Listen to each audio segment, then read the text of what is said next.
أعوذ بالله من الشيطان الرجيم.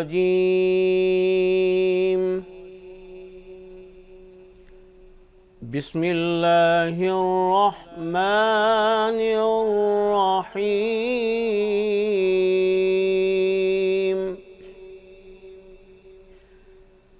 ومن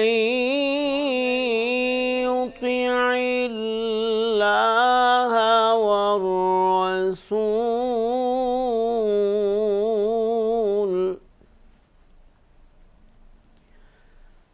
والرسول فأولئك مع الذين أنعم الله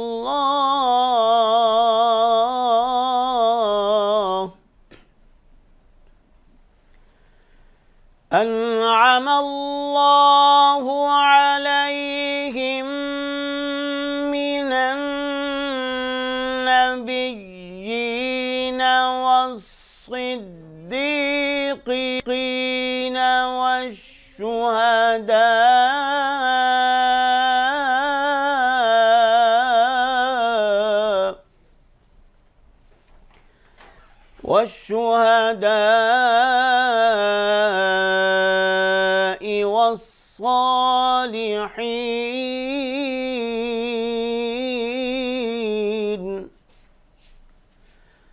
وحسن أولئك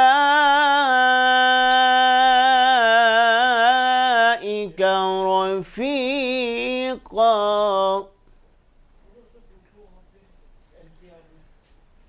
فأولئك مع الذين أنعم الله عليهم من النبيين والصديقين والشهداء والصالحين،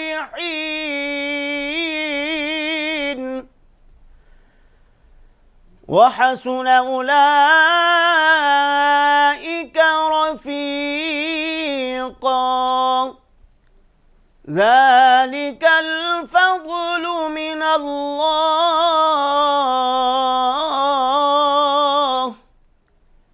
وكفى بالله عليما. اتنی ایک میں کیا میرے عصیاں کی حقیقت، اتنی مجھ سے 100 لاکھ کو کافی ہے اشارہ تیرا، مجھ سے 100 لاکھ کو کافی ہے اشارہ تیرا، واہ کیا جو دو کرم ہے شہ بطحا تیرا، نہیں سنتا ہی نہیں مانگنے والا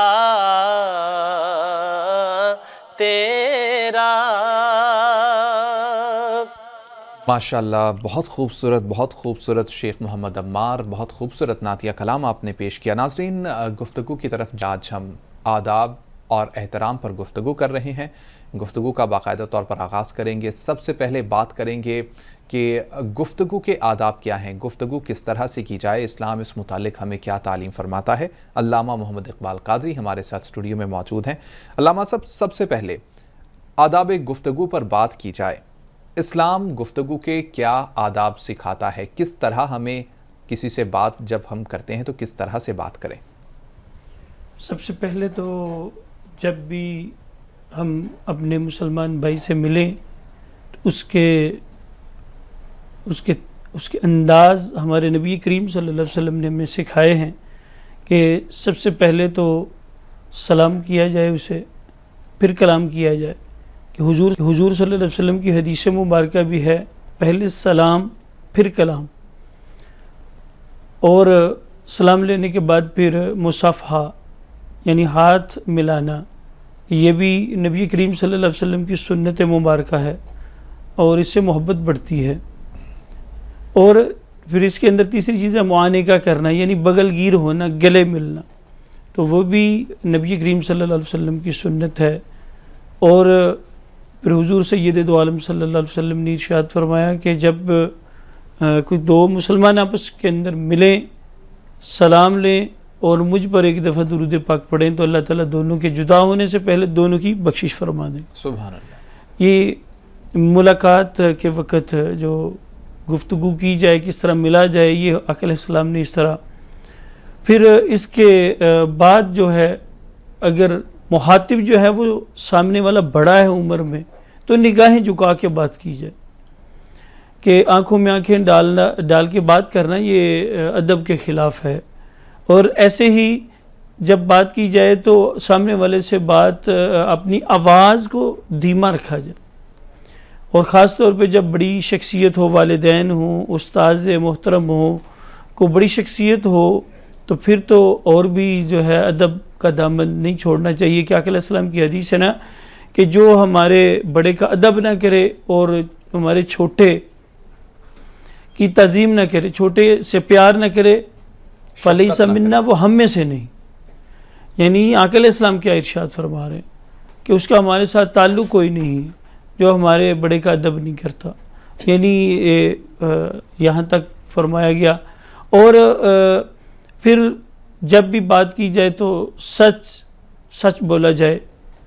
یہ بھی حضور سید دو عالم صلی اللہ علیہ وسلم کی سنت ہے کہ علماء فرماتے ہیں آقا علیہ السلام کی زبان سے ساری زندگی، بلکہ کافر تک گواہی دیتے تھے کہ محمد صلی اللہ علیہ وسلم صادق اور امین ہے. یعنی اس طرح کی کا بندے کو سچا، امانت دیار اور گفتگو میں جو ہے وہ بالکل نکھری ہوئی گفتگو ہونی چاہیے. اور اس کے علاوہ پھر علماء فرماتے ہیں کہ گفتگو کے اندر اس کے آداب میں سے ہے کہ گفتگو کے جو الفاظ ہیں وہ بڑے سادہ سا ہوں کہ اگلے والا جو سمجھ سکے. صحابہ فرماتے ہیں کہ حضور نبی کریم صلی اللہ علیہ وسلم جب بھی ملاقات کرتے، گفتگو فرماتے تو اتنے حسن انداز میں فرماتے کہ اگر کوئی سامنے والا آپ کے گفتگو کے الفاظ کو کلیکٹ کرنا چاہتا، گننا چاہتا تو شمار کرنا چاہتا تو آسانی سے گن سکتا تھا. اور پھر آپ صلی اللہ علیہ وسلم کا یہ بھی ایک انداز تھا کہ کئی دفعہ بات کو اکثر دفعہ 3 دفعہ دہرایا کرتے کہ سمجھنے والے کو کسی قسم کی لجاجت، کوئی کسی قسم کا ڈاؤٹ نہ رہ جائے کہ آقا علیہ السلام فرمانا کیا چاہتے ہیں. تو یہ جو ہے گفتگو کے آداب. اور جو آپ نے انٹرو کے اندر حدیث مبارکہ مسند احمد بن حنبل کی پیش کی کہ حضور علیہ السلام نے فرمایا کہ جب بیٹھنے والے جب مسلمان بیٹھے ہوں 3 تو اس میں سے 2 آپس میں کانا پوسی نہ کریں، کان کے اندر کو بات نہ کریں.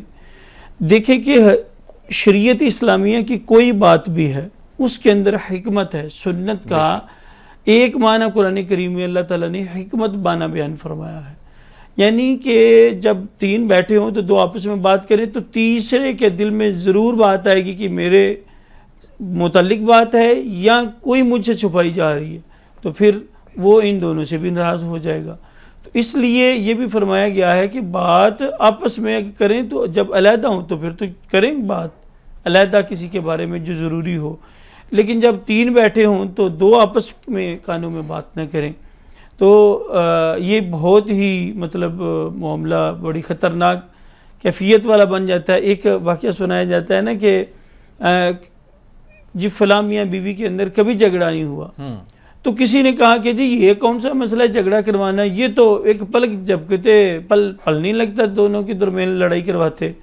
تو 3rd پرسن کہنے لگا بھی کیسے؟ کہا دیکھو تم کہہ رہے ہو کہ 40 سال تک کبھی اس میاں بیوی کے اندر کبھی لڑائی نہیں ہوئی، ابھی دیکھو. تو وہ عورت میاں بیوی کے درمیان حائل ہوئی، ان کے گھر میں گئی تو عورت کو خامند کے سامنے بیوی کو کوئی لپسنگ کی، بس کہا کچھ بھی نہیں، صرف کان میں. خامند تھا گھر میں یا وہ عورت تھی، اور تیسری یہ داخل ہوئی، کہا کچھ بھی نہیں، صرف لپ سنگ کی اور کان پیچھے کر لیا, چلی گئی. خاوند کہتا بھی کیا بات کی اس نے یہ جو آئی تھی؟ کہا بھی کچھ بھی نہیں. کہا نہیں, اس نے ہونٹ ہلائے ہیں, میں دور تھا, مجھے لگا اس نے کوئی بات کی ہے. کہا کچھ بھی نہیں, تھوڑی بات سے بھائی ضرور اس نے کوئی کہی ہے. بات بڑھتے بڑھتے مارداڑ تک گئی, حتیٰ کہ بیوی کو طلاق دے دی. یعنی مطلب یہ ہے کہ وہ پنجابی میں ایک مثال دی جاتی ہے کہ لسی کو اور لڑائی کو جتنا چاہے بڑھانا ہے بڑھا لو. بے شک. تو حکمت بری بات یہی ہوتی ہے کہ انسان جو ہے غور و خوض کرے کہ اصل میں حقیقت کیا ہے. تو اس لیے حضور علیہ السلام کی ہر حدیث کے اندر حکمت ہے. جب بھی بولا جائے سچ بولا جائے, بڑوں کے سامنے نگاہیں جھکا کے بولا جائے اور ٹو دی پوائنٹ بات کی جائے, اسٹریٹ فارورڈ, کہ بات کو گما پھرا کے نہ کیا جائے کہ سامنے والا جو ہے وہ اکتا جائے, اور ہمیشہ سچ بولیں. یہ گفتگو کے اطام میں سے. زبردست, بہت خوبصورت. اچھا علامہ صاحب, آپ نے مصافحہ کرنے کی بات کی, تو مصافحہ کس طرح سے کیا جائے؟ ہم یہ دیکھتے ہیں کہ غیر مسلم بھی مصافحہ کرتے ہیں, کوئی ایک ہاتھ سے مصافحہ کرتا ہے, اور ہم نے جو سن رکھا ہے یا ہمیں جو تربیت دی گئی ہے وہ یہ کہا گیا ہے کہ آپ دونوں ہاتھوں سے مصافحہ کریں. اسلام ہمیں کیا بتاتا ہے کہ ٹھیک طریقہ کیا ہے مصافحہ کرنے کا؟ مصافحہ کا بخاری شریف کے اندر تو حدیث مبارکہ موجود ہے کہ جو آپ نے بتایا, اچھا یہی سنت کے مطابق عمل ہے کہ دونوں ہاتھ جو ہیں ملائے جائیں, حتیٰ کہ مطلب ہاتھوں میں ہاتھ ڈال کے تو اس طرح ہلایا جائے. یہ مصافحہ کا طریقہ ہے کہ ہاتھ ملیں دونوں. اور بعض علماء تو یہ فرماتے ہیں کہ یہ جو انسان کے ہاتھ کی یہ چیز ہے, دوسرے کے ہاتھ کے اس چیز کے ساتھ, انگوٹھے کے ساتھ والی جگہ ملنی چاہیے, کہ اس سے محبت کی علامت ہے, محبت بڑھتی ہے. یہ ہمارے نبی کریم صلی اللہ علیہ وسلم کا ایک طریقہ ہے. بلکہ کہیں احادیث میں حضور علیہ وسلم نے وضاحت بھی فرمائی کہ یہود جو ہیں وہ دور سے ہی اس طرح کیا کرتے. آج بھی ان کے اندر یہ چیزیں رائج ہیں. یا عیسائی ہیں تو وہ بھی دور سے ان کا طریقہ ہے, یا ایک انگلی ملانا, دو انگلی ملانا. ہمارے ہاں پورا ہاتھ ملانا یہ مصافحہ کہلاتا ہے, اور یہ سنت مبارکہ ہے, اس سے محبت بڑھتی ہے. اور بعض لوگ اس طرح سے کہتے ہیں کہ اگر منہ سے سلام کر لیا جائے تو وہ کافی ہے, مصافحہ کرنا ضروری نہیں. کیا یہ کنسیپٹ ٹھیک ہے, سلام کر لیا جائے؟ یہ بھی اس وقت ٹھیک ہے کہ جب مطلب رش ہے, اور فار ایگزامپل اب آنے والا ایک ہے اور 10 بیٹھے ہوئے ہیں یا 15 بیٹھے ہوئے ہیں, وہ کھانا کھا رہے ہیں, یا کچھ مختلف گفتگو کے اندر وہ سارے مشغول ہیں مختلف افعال کے اندر, کہ ہاتھ ملانے میں جو ہے نا وہ دقت تھوڑی سی پیش آئے گی. تو پھر جو ہے نا وہ سنت یہی ہے کہ منہ سے سلام کر لی جائے. یعنی بہتر یہ ہے کہ آپ فردن ہر ایک سے ملاقات کریں اور ہر ایک سے سلام کریں. اچھا علامہ صاحب, یہ کہیے گا کہ کیسے سیکھا جائے کہ آداب گفتگو کیا ہیں؟ شاعروں کی محفل میں بیٹھا جائے, کتابیں پڑھی جائیں, کیونکہ خدا تعالیٰ نے جو زبان ہمیں دی ہے اس زبان کے ساتھ ہمیں جو بولنے کا جو اس نے ایک فن سکھایا ہے, یہ بہت اہم فن ہے. کس کے ساتھ کیا بات کرنی ہے اور کس کے ساتھ کیا بات نہیں کرنی, یہ بہت امپورٹنٹ چیز ہے. کون ہمیں یہ بات سکھائے گا؟ قرآن پاک کا مطالعہ کیا جائے, احادیث مبارکہ کو کثرت سے پڑھا جائے. جب ہم آقا علیہ السلام کی سیرت کو اسٹڈی کرتے ہیں تو یہ چیزیں بہت زیادہ واضح ملتی ہیں کہ ایک عربی آیا, اس نے حضور علیہ السلام کے ساتھ کیسے ڈسکشن کی, کویسچن آنسر کس طرح کیے, اور کس طرح وہ مطلب حاضر ہوتے تھے. جبریل امین علیہ السلام جب حضور علیہ السلام کی بارگاہ میں آتے تھے تو کیسے آتے تھے, آواز کیسی رکھتے تھے. آپ کی ازواج مطہرات جب آپ سے بات کرتی تھی تو وہ کیسے کرتی تھی. کوئی دمشق سے کوئی وفد آیا تو ان کے سفیروں سے آقا علیہ السلام کیسی گفتگو کرتے تھے. ملک شام سے, ملک اردن سے, ایسے ہی دیگر ممالک سے جب وفود آیا کرتے تو آقا علیہ السلام ان سے کیسے ملتے تھے. یہ قرآن و احادیث میں یہ چیزیں ملتی ہیں. تو احادیث مبارکہ حضور علیہ السلام کی سیرت, کیونکہ محترم زین صاحب حضور علیہ السلام 1,24,000 انبیاء میں واحد ایک ایسے نبی ہیں جن کی سیرت کے اوپر سب سے زیادہ بکس لکھی گئی. ماشاءاللہ, یہ ایک ریکارڈ ہے اور یہ ایک معجزہ بھی ہے.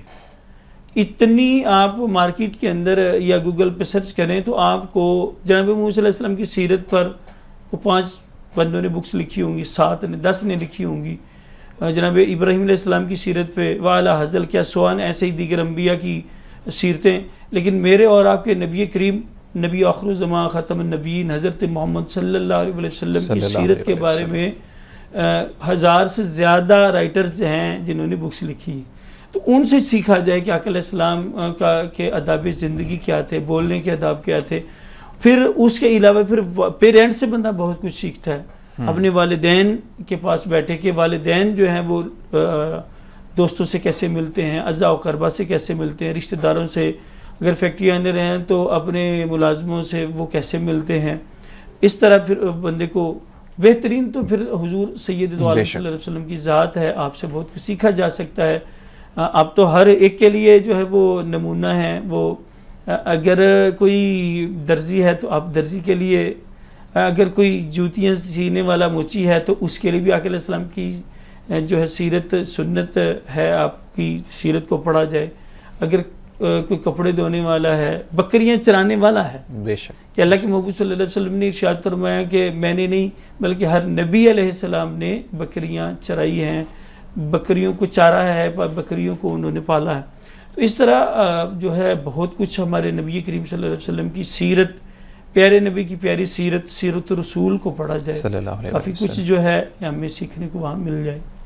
اچھا علامہ صاحب, آج کل ہم جو دیکھتے ہیں کہ جو ہمارا نظام تعلیم ہے, بچے اسکول پڑھتے ہیں, اس کے بعد یونیورسٹی جاتے ہیں, کالج جاتے ہیں, تعلیم حاصل کرتے ہیں, لیکن ایک چیز جو مشاہدہ ہم کرتے ہیں کہ 16 سال کی تعلیم حاصل کرنے کے بعد بھی ایک بچے کے اندر یا ایک بچی کے اندر گفتگو کس طرح سے کرنی ہے, وہ اس کو تعلیم اس طرح سے حاصل نہیں ہوتی کہ جس طرح سے اس کو یہ بات پتہ ہو کہ کس سے میں نے کس طرح سے بات کرنی ہے. کیا نظام تعلیم کو بہتر کیا جانا چاہیے؟ کیا اساتذہ بہتر طریقے سے تربیت کریں؟ کیا کیا جائے کہ جب ایک بچہ جو یونیورسٹی سے فارغ التحصیل ہے تو وہ ایک مکمل انسان بنے, اس کو یہ پتہ ہو کہ میں نے کس سے کس طرح سے بات کرنی ہے؟ جی بالکل ایسا. یہ جو یونیورسٹیز کے جتنے بھی سیمیسٹرز ہیں ان کو اگر دیکھا جائے تو بڑی بڑی کلاسز میں میرے نالج کے مطابق یہ جو بکس ہیں نا, خاص طور پہ علمی باتیں جس کے اندر ہوں, حضور علیہ السلام کی سیرت کی باتیں ہوں, وہ یونیورسٹیز تک پہنچائی جائیں. اب جو ہے نا وہ سیمیسٹر کے اندر شامل نہیں ہے, نصاب میں شامل کیا جائے, نصاب کے اندر شامل کیا جائے. تو پھر جو ہے اس میں کافی اویئرنیس اور کافی اس کے اندر ترقی ہو سکتی ہے. اور دوسرا اساتذہ کا بھی حق بنتا ہے کہ وہ صرف یہی نہیں ہے کہ جو ٹو دی پوائنٹ وہ سبجیکٹ پڑھا رہے ہیں صرف اسی پہ فوکس کیا جائے, بلکہ اساتذہ کرام جو ہیں, علامہ اقبال علیہ الرحمٰن نے شعر لکھا ہے نا کہ سبق پڑھ امانت کا, دیانت کا, صداقت کا, شرافت کا, پھر تجھ سے کام لیا جائے گا دنیا کی امامت کا. یعنی کتنے سبق ہیں جو حاصل کر کے تو بندہ انسان بنتا ہے. بے شک. بلکہ اگر دیکھا جائے تو نبوت, نبی کو نبوت بھی 40 سال کی عمر میں دی جاتی ہے, مطلب اعلان کروایا جاتا ہے. نبی تو نبی ہوتا ہے, وہ بچپن میں بھی عالم ارواح میں بھی نبی, لیکن اعلان کیوں کروایا جاتا ہے؟ میچورٹی کی جو عمر ہوتی ہے, میچور عمر جو ہوتی ہے 40 سال. اور میرے نالج کے مطابق ہمارے ملک پاکستان کا آئین بھی یہی ہے کہ جو صدر اور وزیر بنے اس کی ایج بھی کم از کم 40 ہونی چاہیے. تو مطلب کیا ہے کہ میچور پن جس کے پاس ہو تو اس کے وہ ایسے اساتذہ جو ہیں وہ اپنے اسٹوڈنٹس کی جو ہیں ضرور وہ ذہن سازی کریں, برین واش کریں, ان کو سمجھائیں کہ ہمارا دین کیا کہتا ہے, اٹھنے بیٹھنے کے اشعار کیا ہیں, سلیقہ کیا ہے, بات کرنے کے انداز کیا ہیں. تو اساتذہ کو اپنے سیمیسٹر کے علاوہ بھی جو ہے وہ اخلاقی روحانی تربیت اپنے اسٹوڈنٹس کی کرنے کی ضرورت ہے. تو انشاءاللہ بہت کچھ پھر اسٹوڈنٹ سیکھ جائیں گے انشاءاللہ. بالکل, بہت خوبصورت بات آپ نے کی علامہ صاحب کہ اساتذہ کو نصاب سے ہٹ کر بھی بچوں کی تربیت اور بچوں کی تعلیم کرنی چاہیے اور بچے سکھانا چاہیے کہ کس طرح سے آپ نے بات کرنی ہے یا کس طرح سے آپ نے کسی کے ساتھ پیش آنا ہے. ناظرین, ابھی مجھے یہ بتایا جا رہا ہے کہ وقت بالکل ختم ہو چکا ہے. بہت سارے سوالات ہیں جن کے میں جوابات حاصل کرنا چاہتا تھا, لیکن بدقسمتی سے وقت بالکل ختم ہوا ہے, جس کی وجہ سے ابھی ہم اس کو کنٹینیو نہیں کر سکیں گے. بس یہ دعا ہے رب کریم سے کہ جو کچھ ہم نے سنا ہے اس کے اوپر ہمیں عمل کرنے کی توفیق عطا فرمائے. اللہ حافظ. قلب عاشق ہوا پارا پارا، الوداع الوداع ماہ رمضان، الوداع الوداع ماہ رمضان، الوداع الوداع ماہ رمضان۔ نیکیاں کچھ نہ ہم کر سکے ہیں، آئی سیاہ میں دل یہ کٹے ہیں، آئی سیاہ میں دل یہ کٹے ہیں، ہائے غفلت میں تجھ کو گزارا، الوداع الوداع ماہ رمضان، الوداع الوداع الوداع ہے ماہ رمضان، تو ہم سے جدا ہے، اور بزم افطار سجتی تھی کیسی، خوب سحری کی رونق بھی ہوتی، خوب سحری کی رونق بھی ہوتی، سب سما ہو گیا سونا سونا، الوداع الوداع ماہ رمضان، الوداع الوداع ماہ رمضان، الوداع الوداع ماہ رمضان، اور جب گزر جائیں گے ماہ گیارہ، تیری آمد کا پھر شور ہوگا، تیری آمد کا پھر شور ہوگا، کیا میری زندگی کا بھروسہ، الوداع الوداع ماہ رمضان، الوداع الوداع ماہ رمضان، الوداع الوداع ماہ رمضان، تیرے دیوانے اب رو رہے ہیں، مضطرب سب کے سب ہو رہے ہیں، تیرے دیوانے اب رو رہے ہیں، مضطرب سب کے سب ہو رہے ہیں، جاؤ حافظ خدا اب تمہارا، الوداع الوداع ماہ رمضان، جاؤ حافظ خدا اب تمہارا، الوداع الوداع ماہ رمضان، الوداع الوداع الوداع ہے ماہ رمضان تو ہم سے جدا ہے الوداع الوداع ماہ رمضان الوداع الوداع ماہ رمضان